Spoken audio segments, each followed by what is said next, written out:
ശ്ലോകം 9. തഥാ വ്യഥാസങ്കുലമാനസാനം. വ്യഥ, ദുഃഖം, എന്തെന്നില്ലാത്ത ദുഃഖം. ആ ദുഃഖം വല്ലാണ്ട് വ്യാപിച്ചു, സങ്കുലമായി. ആ ദുഃഖം വ്യാപിച്ച് എല്ലാവരുടെ മനസ്സിലും കുറേ പേര് കരയാൻ തുടങ്ങി, കുറച്ച് പേര് ഓരോന്ന് പറയാൻ തുടങ്ങി.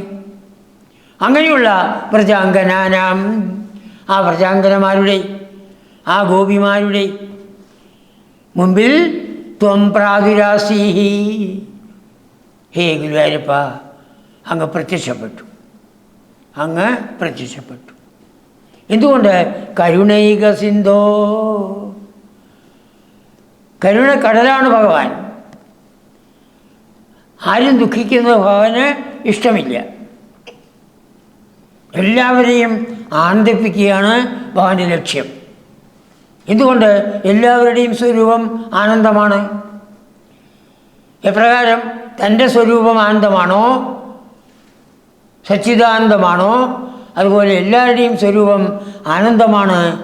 ആരും ദുഃഖിക്കരുത്. മാ ശുചഃ, ഇതാണ് ഭഗവാൻ പറയുന്നത്. മാ ശുചഃ, ഒരിക്കലും ദുഃഖിക്കരുത്.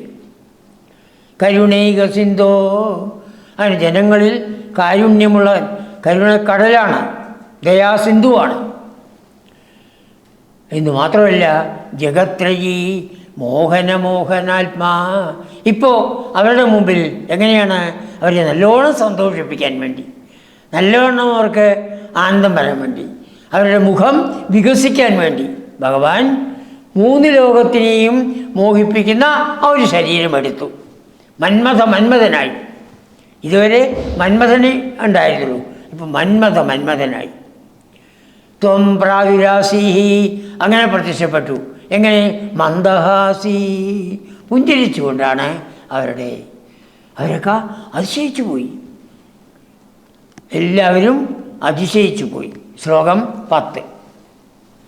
സന്ദിഗ്ധ സന്ദർശനം.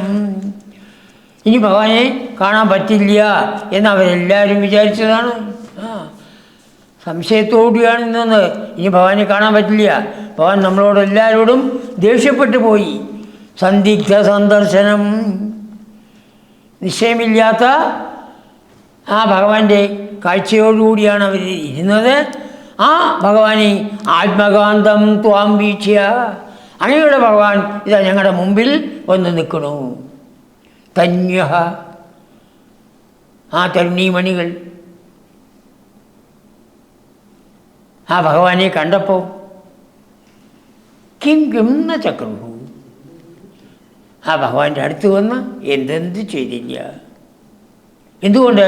പ്രമദാതിഭാരാൽ, പ്രമദം പ്രകർഷേണയുള്ള ആനന്ദം, അതിൻ്റെ ഭാരം വർദ്ധിച്ചതായ ആനന്ദം.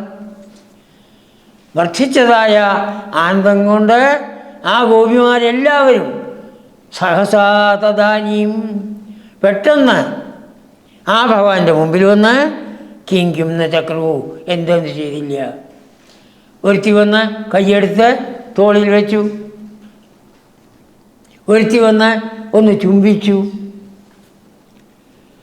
അങ്ങനെ ഓരോരുത്തരും ഓരോ വിധത്തിൽ ആ ഭഗവാന്റെ അടുത്ത് വന്ന് തങ്ങളുടെ സ്നേഹത്തിനെ പ്രദർശിപ്പിച്ചു. കിം ന ചക്രു പ്രമദാതിഭാരാൽ സത്വം സഹാത്വം, അപ്രകാരമുള്ള അങ്ങ്. എപ്രകാരമുള്ളത്? കഴിഞ്ഞ ശ്ലോകത്തിൽ പറഞ്ഞു. കരുണൈക സിന്ധോ, എല്ലാ ജീവാത്മാക്കളിലും എന്തെന്നില്ലാത്ത ദയാവാരുതിയാണ് ഭഗവാൻ. ആ ദയുള്ള ഭഗവാൻ. സത്വം, ഞാനും ഇപ്പോൾ ദുഃഖിച്ചുകൊണ്ടല്ലേ ഇരിക്കണേ ഭഗവാനെ. ഗതാത്പാലയ, ഈ ലോകത്തിൽ നിന്ന് എന്നെ രക്ഷിക്കണമേ. മാരുതേശ, മാരുതൻ വായു, വായുവിൻ്റെ പുരം നമ്മൾ മനസ്സിലാക്കിക്കൊള്ളാം. ഗുരുവായൂർ, അതിൻ്റെ ഈശൻ ഗുരുവായൂരപ്പൻ.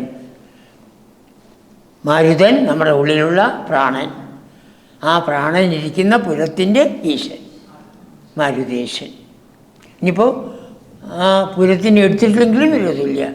മാരുതൻ്റെ ഈശൻ ആ വായുവിനെ നിയന്ത്രിക്കുന്ന ആരാണ്? ഈ ഭഗവാൻ. ഈ പ്രാണനെ നിയന്ത്രിക്കുന്ന ആരാണ്? ആത്മാവ്.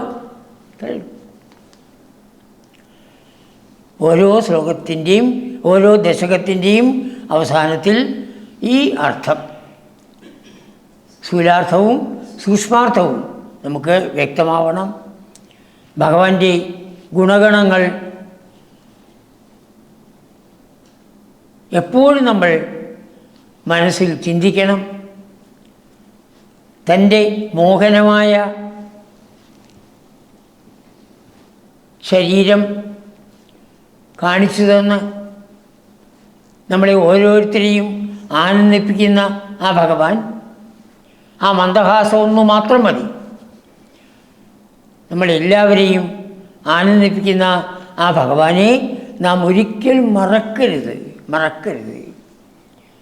അനുനിമിഷം ഭഗവത് ചിന്തയിൽ കഴിയണം. അനുനിമിഷം.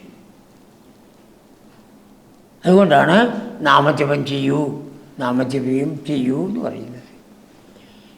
ഏതെങ്കിലും ഒരു നാമത്തിനെ പിടിച്ച് അത് നിരന്തരം സമയം കിട്ടുമ്പോഴൊക്കെ പറഞ്ഞുകൊണ്ടേയിരിക്കുക. മനസ്സിൽ പറഞ്ഞാൽ മതി.